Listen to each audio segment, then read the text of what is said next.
Welcome to Gutter Trash, episode 360. My favorite thing is monsters by Emil Ferris. My name is Eric. And I am Jason. Hello. Well, hello there. Hi. How are you doing this fine, crisp October evening? I'm doing okay. Yeah? Yeah, could be crisper. Could be. Yeah. Otherwise, I'm fine. Sweet. Yeah. It feels like it's been a while. Has it been a while? I feel like it has. Has it been more than our normal I think span? so, yeah. Like we usually do every other week, I feel like we skipped a week in there. Did we? Yeah. Huh. That may have been my fault. For picking a giant book? Yep. As we were waiting for the show to start, I measured my fingers against the spine of the book, and it's bigger than my two fattest fingers. Yep. So yeah, there's a My two fattest are a little bit more than the book itself, but I have big fat fingers. Well, let's measure our dicks against it. Okay. You want to do that? Sure. So it's 8 times the size of my dick. Mine goes about like a tenth of the way up. Yeah. Yeah. I'm barely touching the F in FB. That's Fantagraphic Books. Right. Well, that's how we should measure the success of all the books. We should measure the spine against our penis. That should be, like our thumbs up. Right, yeah. Our 2 cocks out. That's our rating system from now on. Yep. From here, starting here? Yep. Okay, cool.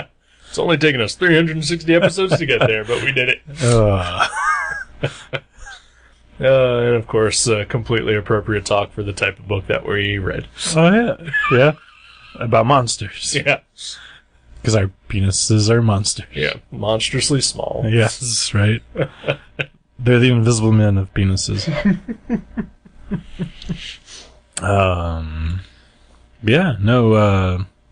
My favorite thing is monsters. Yeah.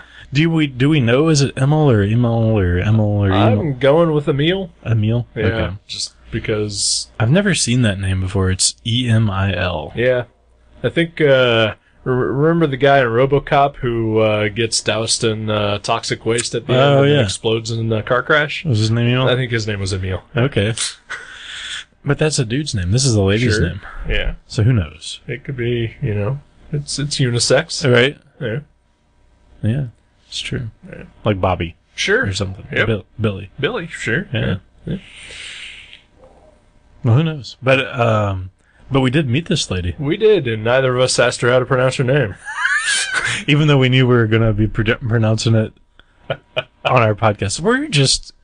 See, most podcasts would astringently, have all the details in check. We are so fly-by-night, seat of our pants. We're like, we don't even want to know how to pronounce the things that might make us look stupid if we're pronouncing them wrong. Yeah. We do this for you. Mm-hmm. We go the extra mile. I damn well hope you appreciate it. It's entertainment value. Yeah. You don't get that from most places. They do fact-checking and all kinds of research. Right. Things that we couldn't be bothered. I mean, we think ahead to not do.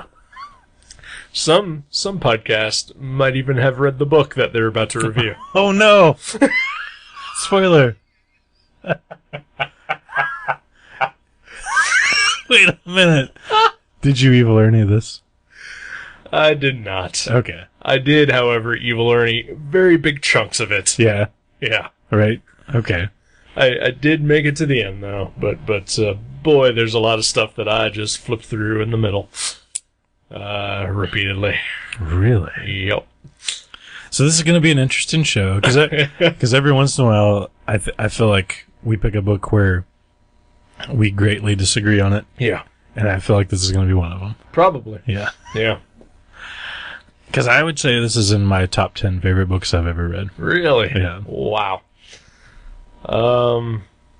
It's definitely not in mine. Because you haven't read it. No. You read what? I read 80% of it? I would say 80% of it, yeah. Okay, cool. That's That's enough for a review. I've written papers on books I've read a much less percentage of. Yeah. So. And I mean, to be fair to me, it's 4,000 pages long. It's pretty big. I don't even know. I think it's 400 pages, but there's no page numbers. Hefty. Yeah. Like I said, it's 10 times the size of my penis or the size of 2 of my fingers. So you be the judge. Surely all of my listeners have seen one or the other of those body parts.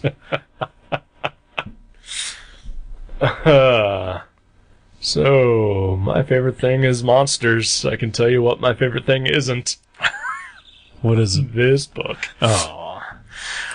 It's so unique. I can see how it would be polarizing. It's very unique. I will go ahead and say this right off the bat. There are a lot of really awesome things about this book. Mm-hmm. I certainly don't think that this is mostly poorly put together. There are some parts that I have issues with. Right, okay. Just as a reader and somewhat knowledgeable of comics as a craft and art form. Sure.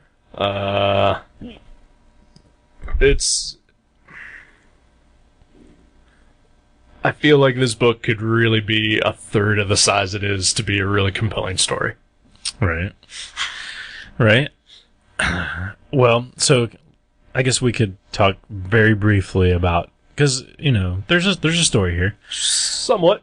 But it's more about the main character and just how that person is like viewing the world than it is more like about a linear story. Yeah. Which is probably where I have a lot of problems with it. Mm-hmm.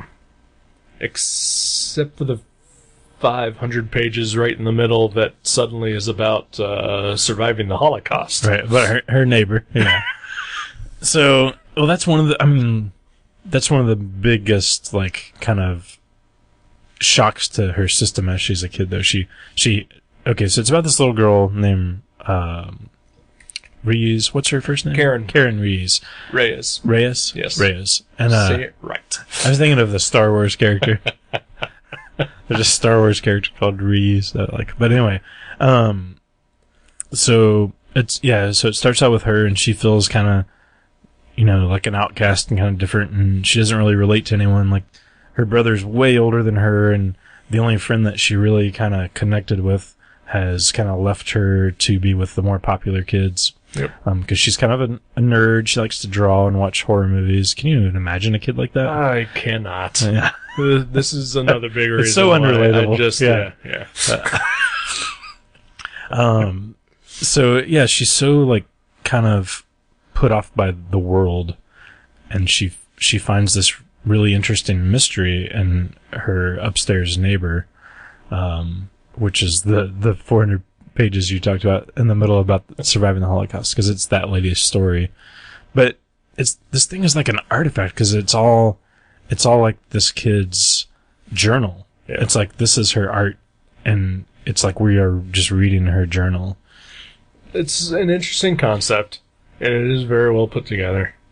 And, I mean, let's get the biggest compliment out of the way, and I think I can safely speak for both of us. The art in this thing is fucking amazing. Yeah. It is fuck-mazing. Yeah.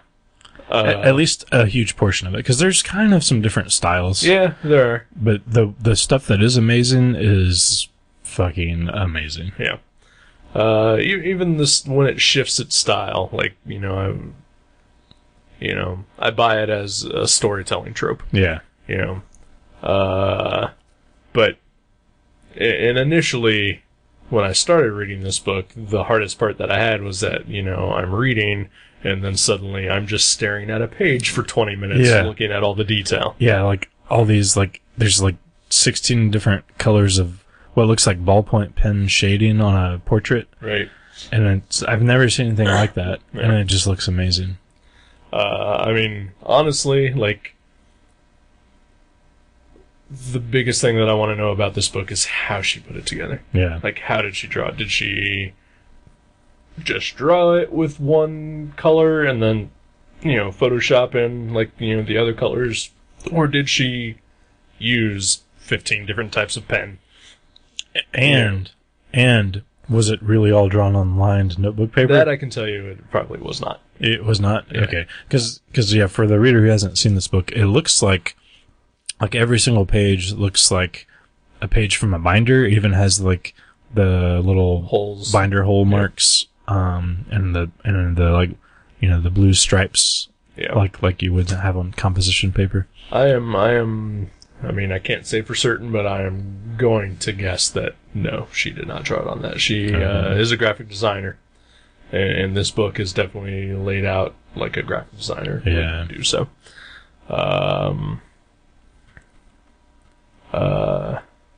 But yeah, I mean, you're right. It is not so much about any one particular story. It is just about following Karen and her life experience, in this particular point in time. Mm-hmm. And but what few hints we get, an actual plot that's happening, it meanders way too much. There are characters and scenes and situations that are introduced that really don't go anywhere or mean anything to the overall, tale. It's an interesting viewpoint from someone who loves the new Twin Peaks season. Yeah. Well, saying that, as someone who has finished the whole thing, because you're still a few episodes away from it. Yeah. It does all kind of tie together. But it does meander. There are things in this where nothing ties up. Right. Yeah, there was a couple characters that I thought were gonna be more there's this character named Mr. Chug or something. Yeah. The puppeteer, or maybe that's the puppet's name. Either way, I think it's the puppeteer. Yeah. Well, there's a puppeteer and he's got some puppets and he seems like he's gonna be a major character because they keep kind of referring to him at the beginning and showing him. Yep. But then he just kind of disappears. Yep. There's the whole thing about the extra room in the basement, that is locked. Oh, yeah. That they never go back to. Mm-hmm. Of course, this is volume 1. Yeah, it is. So they might come back to this. I'm never gonna find out. Well, I'll tell you when I read it. Because I think that if you're gonna have the audacity of doing a 600-page first-time ever graphic novel, 400 pages, whatever, and not wrap it up, yeah, that is ballsy. And also, if it's not a home run for me, I'm definitely not sticking around for part 2. Right. Yeah. That does make me curious about what the sales will be like on a second volume of this, because even something like Peanuts, when Fantagraphics started putting out the nice hardcover collections of Peanuts, I know they said every volume sold a little bit less because Right. Someone buys a $40 collection of Peanuts, Right. they've got a lot of Peanuts. Yeah. So it takes a special person to keep buying them. And Walton Skeezix, they did those Gasoline Alley reprints, and same thing, the sales kind of dropped off hugely from one volume to the next because it's more of a curiosity. Right. And I could see this being the same thing. Yeah. But, with a comic strip, though, Yeah. like you said, it's a lot of Peanuts. Right. You're kind of set. Yeah. Unless you're a mega Peanuts You got fan. 600 Peanuts there. Right. And I like Peanuts, but Sure. I bought the first volume the week it came out, and I never even thought to buy the second one. Right. I was just I got some Peanuts. Yep. Yeah. But I do think I want to read the rest of the story. At least, maybe if there's if number 2 comes out and it says number 2 of 12, Right. I'd be oh, but Yeah. but if it says number 2 of 3 or 4, maybe If you do get it, I would definitely be interested in you telling me what happens. sure. I am the cliff notes. just that enough curious to find out what's going on, but not enough to try to power through another volume of this. This was a chore. I totally didn't find it that way. Like, in fact, like every time I sit down to read it, I was like, oh, I'll just read a little bit here before work. And like, I had never read less than 50 pages at a time. It just, like, drew me in such a way because this little girl is figuring out, you know, all kinds of things, like her sexuality, her love of monsters, and like her realization of what monsters are and what real monsters are, like, you know, the horrible humans in this world, and Right. and you know, or the fun fictitious monsters that take her away from all these things, like, you know, watching her mom die and dealing with, you know, bullies at school and all these things that she, like, you know, escapes by watching these monster movies and drawing monsters and reading monster comics. And another issue, though, that I had is that, you know, Karen, you know, she's supposed to be like 10 years old or something like that. Mm-hmm. And, you know, I'm usually, you know, one of the first people to say that kids are definitely a lot more smart than, you know, obviously I'm not more smart than anything because I said that wrong. Kids are smarter than people usually give them credit for. well, sure. But Karen comes off as just way too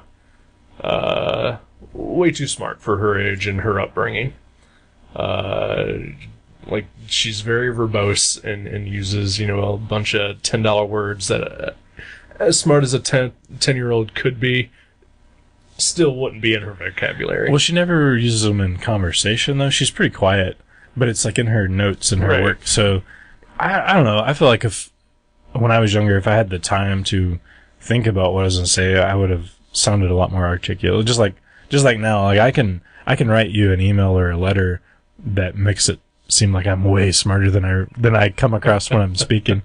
Just because I choose my words more wisely. And I don't know. I bet some of that maybe is the case there. I don't know. I think it's just a matter of you know,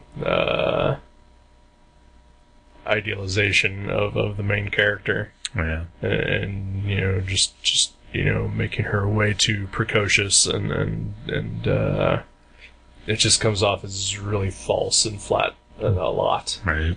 That I just had a hard time believing that this truly was a 10-year-old girl, you know, going through all these issues Right. and situations. But, you know, like I said, it's not all bad. Like the execution is great. The concept is great, and there are a lot of elements of this that I really did like and wanted, like truly wanted to see how this played out. Right. But then, you know, like, I read this mostly while I was at work during my lunch hour, and there were times where, like, you know, I'd hit a page that was mostly just text. Right. Yeah. And, you know, like, I'd keep watching the clock, obviously, because, you know, I don't want to be late getting back to work, but, like, you know, I'd, like, look to see how many more pages I had left to go in this thing. And just, there were times where I was just like, oh, fuck me.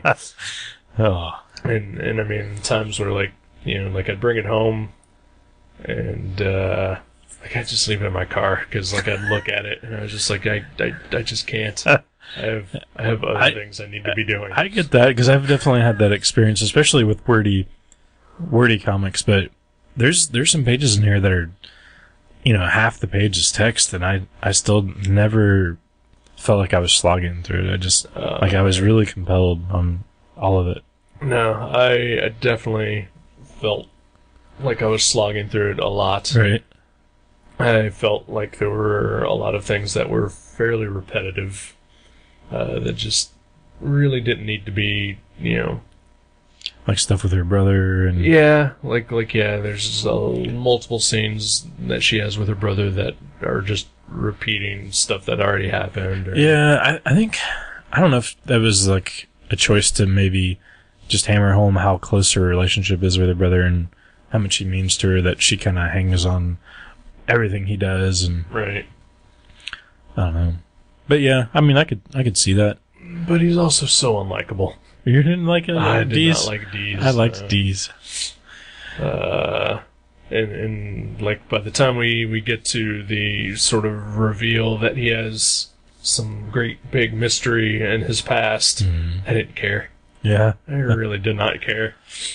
I was just glad that it wasn't what you thought it was. Yeah. Like, because they allude to the fact that he's done something terrible, like all throughout the book. Right. And you think, in my mind at least, it was like, oh no, I hope he didn't, kill this girl's neighbor and friend. Right. And it turns out it wasn't that, but it was something else. Yeah, but at the same time, we still don't know that he didn't or not. Like, unless it was one of the parts that I skipped. Like, her death is still suspicious. Yeah. And he may still have killed her. I don't think he was involved. Like, I think that was kind of what they were doing, or what she was doing with the reveal there was letting you know that wasn't his dark secret. But I mean, yeah, it's so unique. I can see how it would be like, not everybody's favorite. But I love everything about it. I just love how weird it is and how, unlike any other book I've ever read, it is. I will definitely give it that. It's very unique, and I don't think I could compare this to anything, honestly. Yeah, I was trying to think of something. It's like, because, I mean, there's, every time you see the Holocaust in a comics, you think of Mouse, of course. Right. And so some of it, like in that era, it reminds you a little bit of that, because it's a more cartoony, playful version of concentration camps and things than the History Channel. But yeah, the actual book as a book, it's very unique. I mean, yeah, like I honestly, this is one of those things where I do feel bad, like shitting all over it, because I don't think you should. Clearly, it took looks like it's a lot of work. Time. It looks like a lot of work. Yes, yeah. Right. Yeah, nothing about this is half-assed, other than nope. Like maybe you could say, maybe she didn't research the traditional storytelling of comics, right? But I don't know if that's like necessarily a shirking of something. That's not even an issue that I have with it, like as a comic reader and occasional comic maker. Mm-hmm. There, because I mean, like just pages where it's mostly text and like a couple of illustrations, I'm fine with that. Like it's essentially just at those points, just an illustrated story. Yeah. Where in a lot of places the illustration is like the main focal point. The problem that I have, and it's nitpicky, but it's still to me a big one that made this occasionally hard to read, because there are rules to comics and making them and drawing them and writing them, and some of those rules is that the normal American comic reader reads from, okay, I know what you're going to say, left to right. And there are numerous times where people are speaking with each other. Yeah. And the dialogue balloons are not where they're supposed to be. I do totally agree with you that. The only thing that tripped me up about this book is occasionally I read the wrong panel first even. Yeah. Or I read the wrong dialogue bubble first. Yep. And yeah, and it wasn't just like me not reading it right. Right. No. Yeah. It's done wrong. Yeah. Yeah. No, I agree. Yeah. I agree. There is that a few times. And if we are being nitpicky, it's hand lettered, which I love, but there are at least 3 occasions where a word is repeated. Mm-hmm. I don't know if you noticed those. I did not notice that. But it would be like they right in a row. And it wasn't like somebody stuttering or something. Right, it was like even a narration or something. But yeah, I noticed that a few times. So maybe there could have been a little more editing. Right. Well, there's a lot. There's a lot to look at. Yes. Yeah. I also noticed that, like you said, it is hand-lettered, and there are places where it's perfectly legible, but there are places where it's not. There's a couple times where the background composition notebook lines kind of almost get in the way, but it's never as problematic as I assumed it would have been. Right. Because when I first saw that, I was like, I don't know if that was such a good idea. Like, that's going to be distracting. But after like 10, 20 pages, I kind of stopped thinking about it other than it just gave it an atmosphere. The only times that it really ever bothered me, like, as far as the notebook design of the book, was that where the hole fell like right in the middle of like an illustration or something like that. A couple times she incorporated a couple times. One of them was like a girl's pierced ear was the hole. I thought that was pretty cool. But yeah, and there are things about this that are very clever. Mm-hmm. And it is, a lot of it is done, like a notebook. Yeah. Where like there's even like scrawlings like in the margins. Right. And they're like, like notes about when they visit the museum. Right. And also like, just like stuff written sideways, but like the book is so big and I was already trudging through it. That I was like, I am not gonna look sideways to read what that says. It is bigger than any composition notebook I've ever seen. So, so I guess if she was totally 100% trying to go for a composition, it should have been notebook, spiral bound. Yeah, and it could have been, like a third of size, and it would have been about this book alone. At least could have been 3 volumes. Yeah, that's true. But I loved it. I loved it. I just love all the characters and all the design work and just Karen's interpretations of everything she sees around her. Just it is like you just find this tome of this child's sketchbooks, like where she does like autobio diary type things about her life. And but at the same time, it is still a comic, and there are certain rules that it should still follow occasionally, at least. Just on a technical level. I love it. All the chapter breaks are like broken up by these horror comic cover recreations that I don't think are real. I don't think they are either. I think she's made them all up, but they are mind blowing. They're usually the best part of this book. I mean, the art as a whole is just amazing from top to bottom. Like even the like pages where it's just like crudely drawn. Like I still feel like that's a clever artistic choice to make in that moment. But just overall as a whole, I could not get into this thing as much as I really wanted to, and I did really want this to be great, right? Because you met her and you had a good experience. Yeah, she was super friendly. I mean, like I think I mentioned it, after the show last time, but it was super weird. Her whole setup. Tables in front of her table, or chairs in front of the table. Yeah, I've never done that before. Where it's like you're being interviewed. Yeah. And I mean, it's a gorgeous looking book, and like it very well could be a very compelling story. I just found it to be lacking, right, and just too much. I was intimidated by the size of it, but it didn't. Yeah, it didn't. And usually that is a factor for me. Usually, I don't like overly long graphic novels. Right. I don't like stuff that's more than a couple hundred pages usually, but it really worked for me. I'm really kind of smitten with this book. Yeah. Well, I'm glad. And certainly, I'm sure this would definitely appeal to a lot of people that aren't me. But like I said,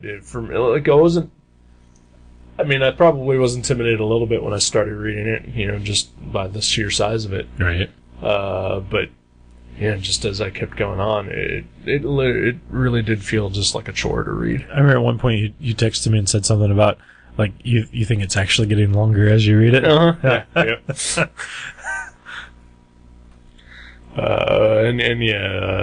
You knew going into this episode, we very rarely talk about the books that we'll before. Yeah, usually until the moment we're recording, we don't know what the other one thought of it. Right, but I think I had given some subtle hints as to hints. what my opinion was probably going to be. Right. With the occasional referring to that I might evil Ernie this thing. Yeah.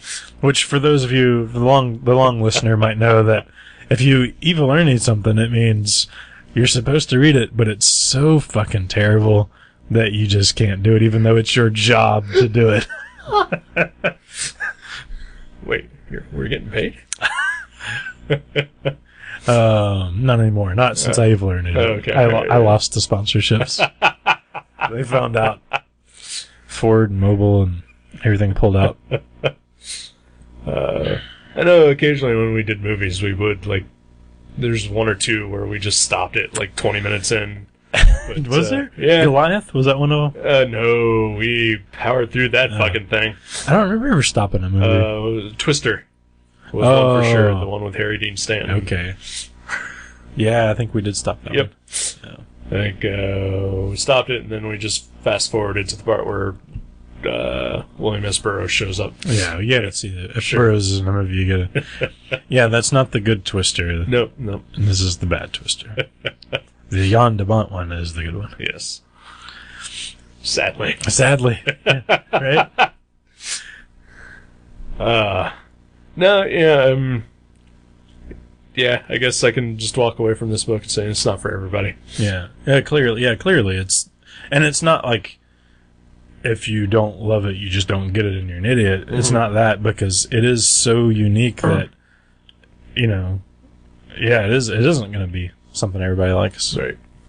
And yeah, it doesn't have anything to do, well, I didn't understand it. And, No. You know, I mean, there's a lot I don't understand in the world, but I got this book fine. Yeah. Yeah, it was just too much. Right. If I might, you know, and again, this is not a slam against Ms. Ferris, but maybe a little overtly self-indulgent. Right. Well, this I don't know if we talked about this before. I can't remember, but I think she's like in her 50s, maybe. I think so. Yeah. And this is her first graphic novel, which is fucking great. That's very inspiring. It is. But at the same time, it's because we're getting there. Yeah, it's almost time for us to do our first graphic novel. Right. All we have to do is crank out a 700-page book within the next 10 years. It could happen. But, you know, maybe there's some things that she could tighten up on the second one. And truth be told, I kind of do think I would like this better if this would have been it. Like, if things would have been tied up and, like, this was a one-off thing. Oh, absolutely. I would have at least felt better about it, like, when I finished it. Yeah. But the fact that it does sort of end on a cliffhanger, and that we knew going in that this was, you know, part one of at least two. Yeah, she talks about it a little bit at the show when we were there. Yeah. And yeah, I mean, Amazon already has pre-orders for the second volume up. Ooh, that's dangerous, because she said she hasn't even finished drawing it yet. Yep. Yeah. Yep. She's got 4 months, something like that. Yeah. She said that her actual words were, "I've been bad," because she said that she's supposed to have been further along in it than she is. Yeah. Hey, it happens. Yeah. Yeah. I was supposed to draw a 6-page comic earlier this year, and I was about a month late in turning that in. So, if that says anything, I cannot even begin to count the amount of things that I've supposed to have done by now and haven't. Yeah, I mean, definitely pick it up just to look at some beautiful artwork. I mean, good luck reading it. Yeah. I was actually thinking about picking up a copy because I'm not going to give details because it's a Christmas related thing, but sure. I ended up buying a copy for someone, and I read it for the podcast, but I think I do want my own copy. You don't know where I could pick up a copy, do you? You know, I mean, there is part of me that, you know, well, first of all, like, this is personalized to me. It's signed to Eric. Yeah. I hadn't read it yet. And you assumed you were going to love it. Yeah, I honestly did. I really did. And there is, like, a very small part of me that thinks that, you know, I would like to keep this just as, you know, just to look at the art. Because, I mean, it is amazing. But I'm never going to read this again. Right. So I would be willing to part with it if you could, you know, if you can figure out a way to white out my name in the front of it. Well, you know what I was thinking? Like, because you mentioned this right before the show that you might be willing to sell it, because I told you I was thinking about buying a copy. It would be awesome if I met her again and I had her cross out your name and write mine. That'd be really funny. Like, hey, I bought this used copy, I wouldn't even go into the story. Sure. So she didn't tell me to like kick you or anything. Right. But I'd be like, hey, could you just mark out the word Eric and write Jason there? That'd be funny, right? Yeah. So yeah, if you would like to purchase a copy for yourself, I would be more than willing to part with this. We have to work out the details on the break here. All right. Well, yeah, I love it. I think it's like the reason I said it was one of my favorite books is it's so unique. Yeah. Like if I had to, I don't have a list in my head, but to me it's up there with like Asterius Polyp and The Art of Charlie Chan Hak Chai and these books that are just so unlike anything else I've ever read. Yeah. Well, you mentioned two books that I absolutely adore and love, and probably would put those up in my like top 5. Right. And this one just didn't do it. Didn't do it. Yeah. Yeah. I think it has a few faults that could have been tightened up, but otherwise, I think it's brilliant. Yeah. All right. We'll take a break. Sure. All right. Teenage monster, you my father. Something from the sky tonight. Teenage monster, soul survivor. Something from the sky tonight. I am growing up, ugly, stupid. What is happening to me? I'm so different, I can't stand it. Teenage monster, that is me. Teenage monster, kill my childhood. Something's happening to me. Black man hiding, youth is slowly dying. Suddenly I'm feeling it takes a hold of me. Something takes a hold of me. I am growing up, ugly, stupid. What is happening to me? I'm so different, I can't stand it. Teenage monster, please. I am growing up, ugly, stupid. What is happening to me? I'm so different, I can't stand it. Teenage monster, teenage monster, teenage monster, that is me. Hi, welcome back to the podcast. Hello. We're drinking ciders. Yeah, we tonight. are. Yeah. I have a lot Yeah. in my fridge. It's the most my fridge has ever been full of anything, and it's all beer. Beer-related substances. Did you knock over a liquor store? I did. Yeah. Just kind of bumped into it when you were walking around. Yep. Just knocked. Well, Yep. And they said, "Oh, you break it, you bought it." yeah. You're like, okay, shit. So yeah, these are good though. I'm having a Cider Boys Cranberry Road. Yeah. What do you have in there? I have a Whiter's cider, the prickly pineapple. That sounds like a sex move. I'm having the prickly pineapple, the wider prickly pineapple. Yep. Sounds like that would be performed by some cider boys. Cider Boys. we were talking about that. My fiance loves Cider Boys cider, and like sometimes I'll pick up beer on the way home. Like, hey, you want anything while I'm at the zip through? And she's like, baby, up some Cider Boys. And I just hate saying Cider Boys when I'm ordering it. No, yeah. Not that like I'm not. I'm pretty comfortable. I'll wear pink shirts. Sure. I don't care who thinks I'm gay or what. Like people think we're a couple all the time. Pretty much. Yep. I mean, you're wearing a shirt right now that says how much you want to fuck someone. It's true.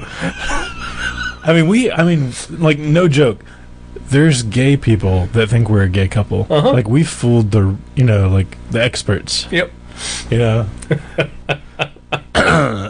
And that's happened. So I don't care. Right. But at the same time, I just don't like ordering cider boys. I'm like, come on, man. If you're gonna make a frilly drink, can you at least give it a Butch better it up a little bit? Yeah, butch up the name.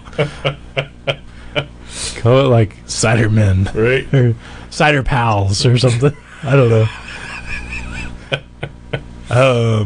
Yeah, I don't know. Yeah. I get you, but I mean, not so much on the potentially homosexual aspect of the name Cider Boys. It's just the boys thing. No, it's a stupid name. And I have a real problem ordering things with stupid names. Like the Big Buford at rallies. Yeah, I will never do that.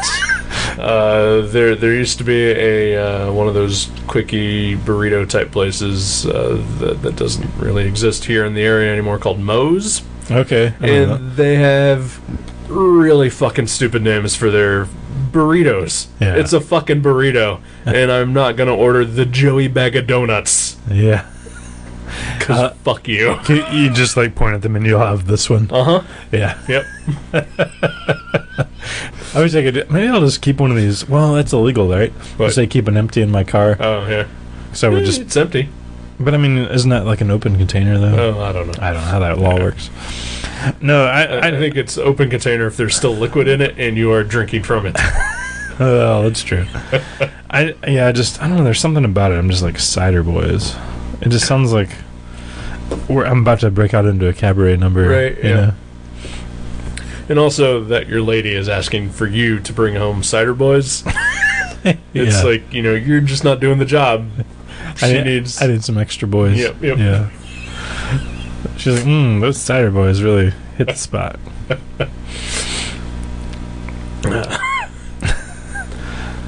Yeah. So what's up? Not too much. I actually didn't think about this until I think yesterday that we read kind of a Halloweenish kind of book, or A little pretty bit. close to Halloween. Yeah. That's cool. Yeah. So I'm kind of getting into the feel of the season. Yeah. So Yeah. I changed my Twitter name to something Halloween related. Yeah. Is it Cider Boy? No. It should be, though. I think that's going to be my name From here on out. Yeah. No, yeah, Twitter does a thing where people can, if they want, change their name to like something Halloween related. Right. Yeah. So I am now on Twitter, Scarrick Sean Bourne. Oh, that's pretty good. Yeah. Scary. Yeah. Yeah, because we saw Matt Fraction talk about that. What was his, like, butt trouble or something? Butt stuff werewolf. Butt stuff werewolf, yeah. That's pretty good. I miss him on Twitter. He is really funny. Yeah. Yeah, he's a very, very funny dude. Oh. But yeah, I'm not on Twitter, Nope. but You're not on any of the social medias. unless you consider my blog a social I media. do not. Yeah, yeah, not with the amount of people that look at it. Oh yeah, I drew a Halloween piece of art. I'll be posting that very soon. Nice. That way, it's there for Halloween. Yeah, I suppose I should probably figure out something for that too. Yeah. Who knows? I mean, I may already have something done. I just don't know if I'm allowed to show it yet. Oh yeah, maybe. Speaking of art, I've got I do a sketch a day on my blog. Oh yeah, I've heard that about your blog. Yeah.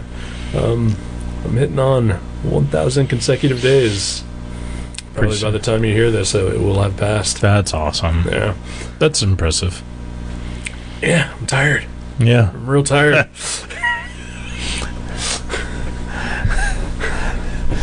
So You're drawing 1,000 Smurfs, is that what it is? yep. Yeah. No. So when I started the current version 3.0 of the sketch a day, because I've done 2 other iterations of it. One that lasted a year, one that lasted just under 2 years, and then this one. And Oh, so you're doing Marvel Legacy numbering? yeah, actually I'm not. No. Oh, you're not? No, Okay. No. If I was, then the coming day 1000 would actually be 2026. Wow. Okay. Yeah. No. Actually 2038. Never mind. And That's that's not even including bonus sketches. Nice. Yeah. So no Marvel Legacy numbering here. I don't buy into that bullshit. Well, can I at least suggest one thing? When you get to 2099, you do like a Ravage 2099 or something. Absolutely. Marvel Legacy 2099? Yeah. Okay. Yeah. All right, Yeah. Sure. Absolutely. That'd be awesome. But no, yeah. Because, this is the first year I did a year and 4 days. So I did 369 drawings. And then the year 2, I stopped to take like a 2-month break because I had some like bigger projects to work on. Mm-hmm. And so I stopped at 669 because I'm 12. So then when I started this third one, my goal was I'm at least going to go to 1,000. Yeah. And Then what? Take a break? Then what? Take a break? Nope. Yeah. I'm gonna keep going. Sweet. Yep. Because now I gotta make it to Marvel Legacy 2099. Yeah. New goal. New year, new goal. Yep. Which is really not all that big a goal. It's like 2 more months after. You're right. I'll keep going after that too. Yeah. Yeah. Well, that's cool. That's exciting. Yeah. But then kind of trying to get myself in the mood for Halloween. It's just not really hitting me yet. Mm. I think it's been like 85 degrees out, so that doesn't help much to get in the fall spirit of mind. There's been a couple mornings that were pretty crisp here, but yeah, it's not quite that. We got another week or two though, so yeah. But I love this time of year. It's my favorite. I mostly do. Mm. I wish it was cooler out though. Mm. I definitely had to wear shorts today. It was it was kind of blazing. Yeah. I did a convention since last we spoke. What? I haven't seen giant stacks of cash littered around your office. Yep. You've already deposited it all. Spent it all, bitch. Yep. That's how you got all those cider boys. Yep. Those cider boys don't come cheap.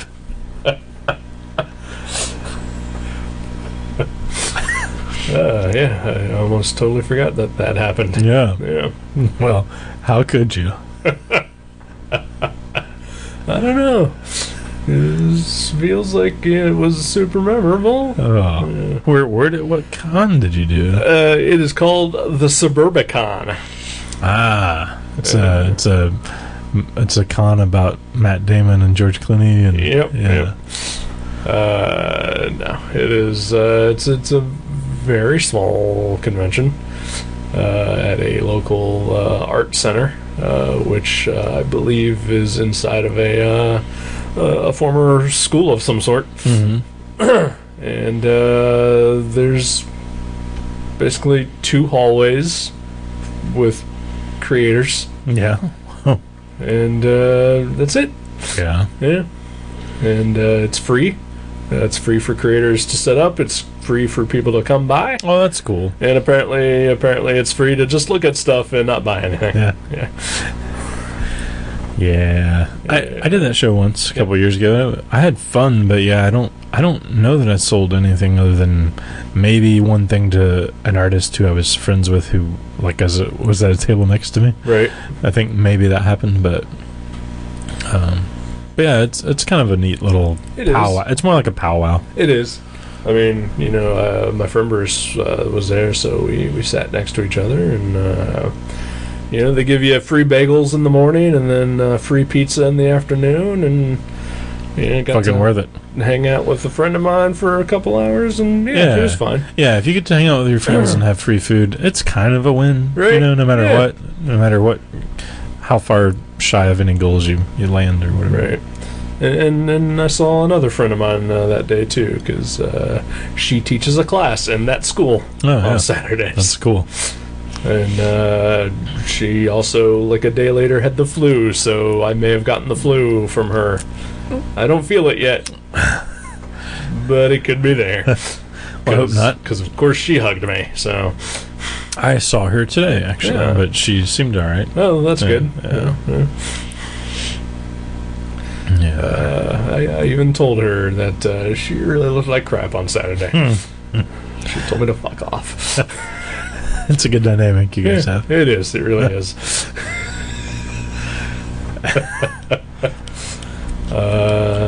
Yeah, but I'm trying to sell stuff, Right. To raise money to send to relief efforts in Puerto Rico, and I have not sold a single thing at all this month, which is what I was planning to do. Also, I want to get rid of my inventory.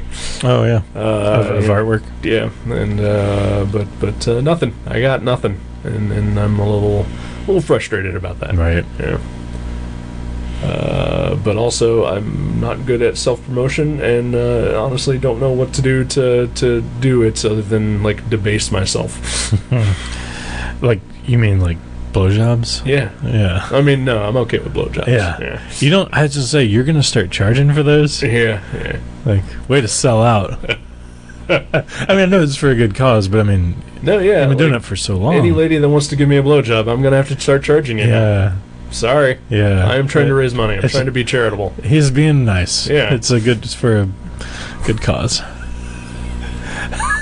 I was talking about you giving blowjobs, but whatever.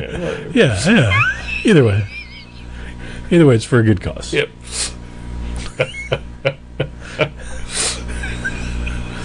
Just bring over a case of cider, boys, and a $50 bill. Yep.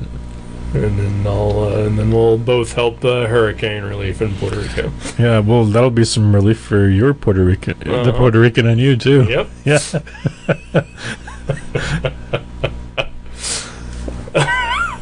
So, have you started watching any spooky movies for the holiday? Yeah, I really want to. Mm-hmm. I've been really meaning to. I have not. I really want to see.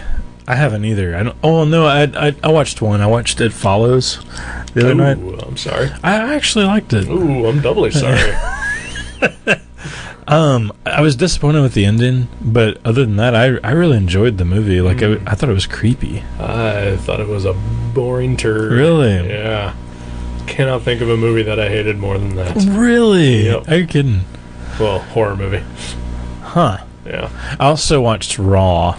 I've heard good things about that. Yeah, Eddie Murphy is fucking hilarious Right? in it. Yeah. It's the one where he wears the red leather jacket. Oh yeah, the Michael Jackson stuff. Yeah. No, this is a French horror movie about a vegetarian girl who goes to veterinarian school, and She's a vegetarian veterinarian. that's right. That's going to be spray painted on the side of her van that does like dog vasectomies in the neighborhood, and shit, like an ice cream truck. Just drives around. No, but as part of a hazing ritual, she's forced to eat like this raw meat at the veterinarian school. Like this veterinarian school is like the biggest like fratty like asshole school I've ever seen. Sure. And it's a high ranking veterinarian school, so it was kind of weird. But so, and then things go wrong from there. She gets this taste for the flesh, and not just of the burger variety. Chicken. That's right. She likes the white meat. So, but no, it was pretty good. But I don't know. Yeah, I don't think it was great, but it was pretty good. I'd like to check that out, but I have a problem with foreign movies. That I like to do other stuff while I'm watching. Yeah, I was planning on drawing while I watched it, and we just put it on. And by the time I realized, that it had subtitles, I was already intrigued with the description of it. Right. So I still tried to draw. I just didn't get as much drawing done because I had to read a lot. But there's a lot of more like visual scenes in the movie. So, but yeah, it was good. Maybe I'll catch up on my sketch-a-days and give it a watch this weekend. I tried watching a horror movie last weekend because I've been really in the mood to watch one. Especially, I was texting our friend Matt Brassfield last Saturday, and he had been he was in the projection booth at a movie theater running a horror marathon. And I was like, man, if I wasn't so exhausted, I would totally go out to that, because they had a couple decent movies that wouldn't mind seeing on the big screen.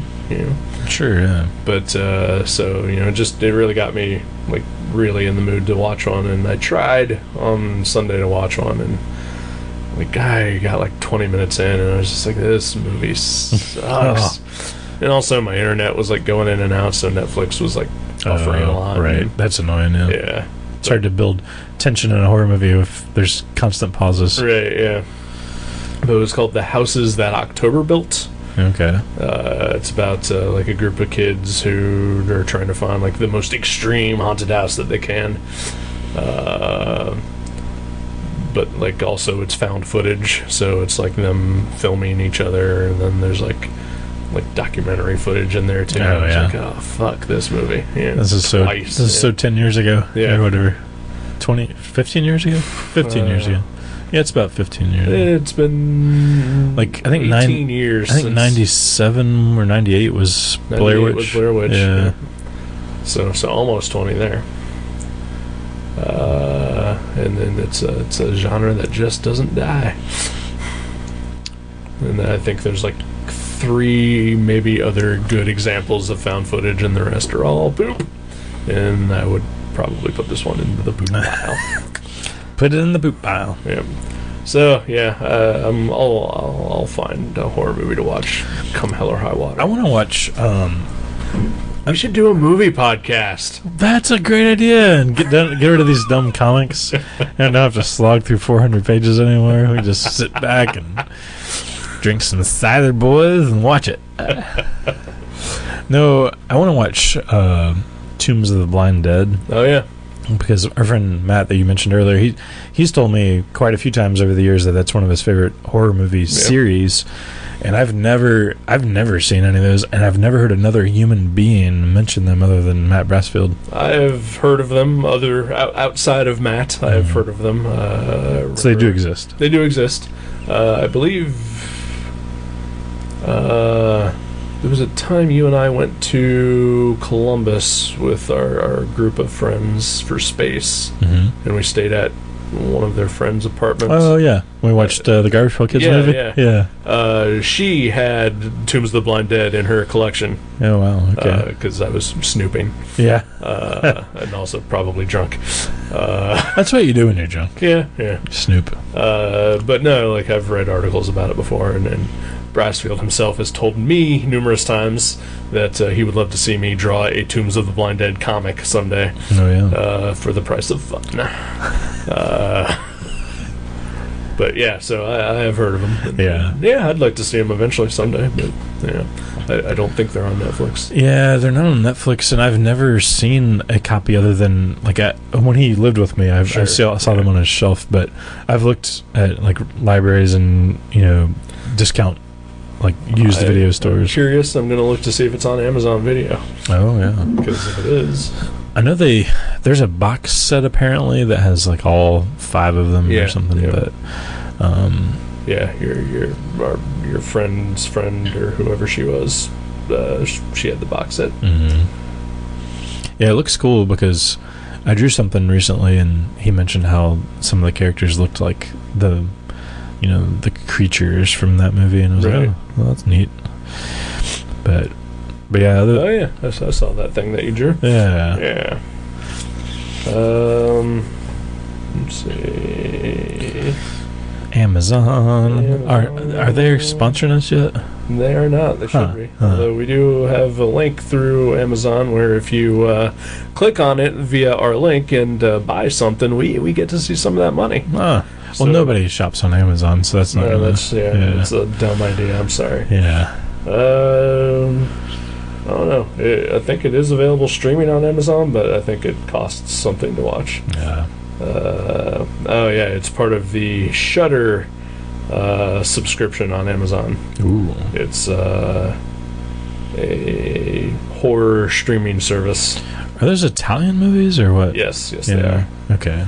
I was thinking they were Spanish, right? Spanish, maybe. They may be Spanish, right? Yeah, that's what it is, because it's all English names listed in the credits. Yeah, okay. I think it's Spanish, actually. There's a lot more non-English names in the supporting cast. Yeah, I need to check that out. Yeah. Maybe I'll sign up for the free 7-day Shudder trial and then check it out. Yeah. Yeah, let me know if it's good or if you want to watch it together. Let me know. I mean, you don't really come over here much anymore, except for on the days you're allowed out. I'm allowed out anytime I want. You know, within reason. Right, yeah. Like to go to work or whatever. Sure. Yeah. Pick up some cider Pick boys. Pick up some cider boys, yeah. I'm just gonna run out and pick up some cider boys. I know we'll be back in like 2.5 hours. I'm not gonna watch a movie at Eric's or nothing. Oh. Actually, so I have been watching a show on Netflix called Mindhunter. No. I'm 3 episodes in, and I mentioned it to you before, and I know you're not a fan of the current work of David Fincher. Yes. So you like some of his older movies. Yes. And his Paul Abdul videos, but Yeah. not as much His as older work. Yeah. His older work. Yeah. His Madonna, Express Yourself. Yeah. But no, I think Alien Cube. I actually think you would really like it. Like after I watched the pilot episode and I was like, this seems cool. I'll give it a while. But I watched the next 2 and I'm definitely hooked. Like I like it a lot. Yeah. Like it reminds me, in tone more of Zodiac than any of his other movies. Which I did not like Zodiac. But it is so much better than Zodiac. Alright. So if you're bored, I would highly recommend at least watching like the first 2. Alright. I mean, I'm currently in the middle of watching a different police procedural show Yeah. called Brooklyn Nine-Nine. Yeah. They're real similar. Very I bet. similar. Yeah. I mean, you know the premise of Mindhunter, Yes, pretty much. yes, I Okay. do, yeah. Okay, cool. It's basically about the origin of profiling of serial killers. Yeah, it's like when this is like it starts off like so far 3 episodes in, the term serial killer doesn't even exist in our world yet. Wow. Like it's like they're not sure what to call it. Right. Like that people are committing outrageous crimes not for monetary gain and in sequence. Like one guy actually called it sequence killing. That was like the first. So it's interesting. Right, like it's really interesting. So what you're saying is that serial killing is the sequential art to That's the right. term comic book. Yeah, that's right. Yeah, like I mean, I've always thought Alan Moore and Charlie Manson had a lot in common. Like other than their coiffures, Right. I mean, just like their approach to thinking about things. Sure. So yeah, I could see the resemblance. Yeah. We've only had one. These cider boys are going to my head. So we need to be sponsored by Amazon and Cider Boys this episode, Hells yeah. Bring it. and Netflix too. Yeah. But yeah, good. I like it. I recommend it. I may give it a shot. I mean, the thing is that I've heard everybody say good things about every David Fincher movie that I've disliked. Right. So it's I've heard a lot of good things about Mindhunter so far, but So far, I like it. I like it better than Girl with the Dragon Tattoo. I like it better than Social Network. I like it. I haven't seen Gone Girl, but yeah, I think it's really good. yeah, maybe I'll give it a shot. I mean, it is one of those things where the subject matter is definitely up my alley. So, But it definitely took me until the second or third one before I was like, okay, I'm definitely I'm in. But yeah. So this book that we just read,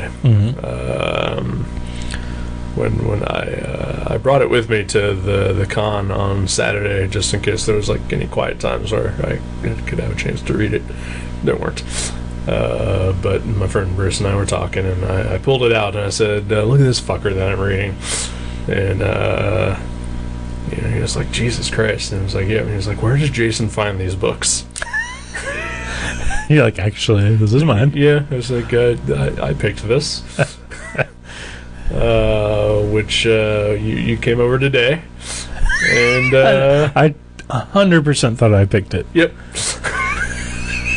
Because we'd both been wanting to read this book. Yeah. So I owned a copy, and I just assumed that I picked it. I even brought over music to go with the show, and didn't bother to pick a book to have us read next time, because why would I do that? It's not my turn. Yeah. But actually, it is your turn because I picked this book. Yeah, you totally did. So I had to think about it for a second, because I know I have a stack of books to read, but I usually look through them and try to see what I'm feeling. Right.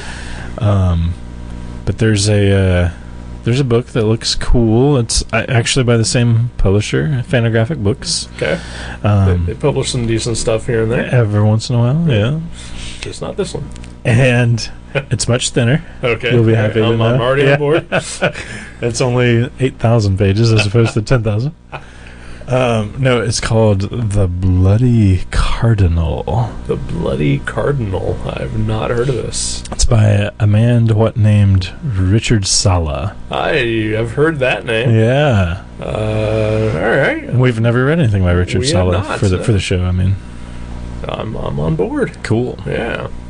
Yeah, it just came out very recently. Probably around the same time as this book, I think. Yeah. So I think this came out in July or something like that. Mm-hmm. Yeah. Cool. Yeah. I'm on board. Let's do it. Yeah, the Bloody Cardinal. Yeah. Sounds good. I hope so. I hope it is. Yeah, who knows, right? Well, I mean, every episode we hope that the thing that we pick is good. Oh yeah, that's the dream. Yeah. Sometimes it ain't. No. I mean, every once in a while I secretly hope something's so terrible that we can just shit all over it. Sure, yeah. But not from a place where a quality artist failed, right. But where someone smarmy, we can just take them down a peg or two. Right, yeah. I kind of hope for that every once in a while. Yeah, I can see that. But I also occasionally hope for a more extreme version of what happened in this episode, where one of us hates and the other one loves the book. Right. Yeah, because you didn't hate it. No, you just didn't love it. Yeah, exactly. Yeah. But yeah, the Bloody Cardinal. Yeah. Is it like an actual cardinal, as in the bird? Ooh. Is it the baseball team? You'll have to wait till you read the book, I guess. Is it a religious figure?